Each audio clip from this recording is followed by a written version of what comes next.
Well, there's so many of them. There's like the DIY hacks, or like the how to organize your life hacks, or how to like make food with only like a few ingredients hacks, like that kind of stuff. They're just supposed to make your life easier. To realize our world is interconnected, always realizing that if you put yourself into one category, then you're missing a lot of life. We think of inter or cross-disciplinary courses or studies as kind of an academic hack, because you can bring together lots of diverse programs or experiences to design something unique that lets you follow your own interests and career paths.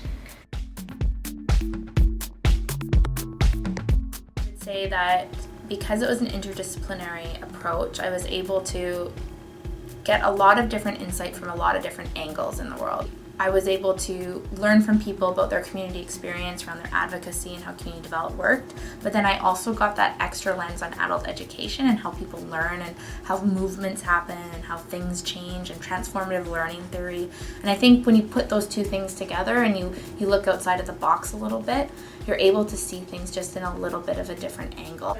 Yeah, I think that probably would have been a better approach, because right now it was so hard to decide what I wanted to do, and I was switching around my major and my minor for like at least a year before I committed, and I think it would have helped a lot. I would have had a lot more diversity in my education and been aware of more things rather than just what I was taking.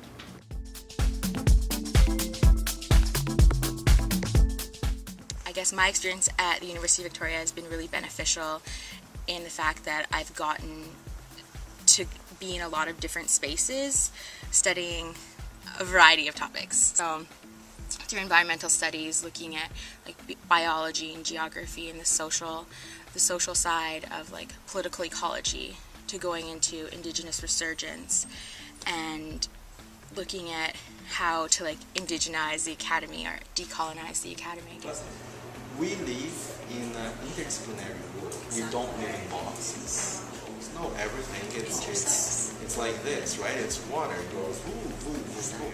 It is preparing me to be this water and not to be the box. It gives me the skills to have to talk different language.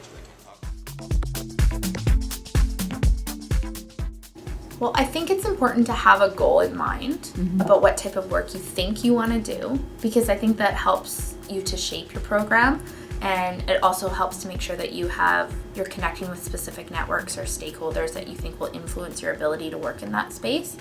But at the same time, I would say that it provides you with another opportunity to go way outside of that box and interact with people that you may not have otherwise, and it gets you out of your silo. It makes you think harder, it makes you more critical, and it's more challenging. But because of that, there's connections that you can make between the two that you might not have before, and I think that's really unique about the interdisciplinary part.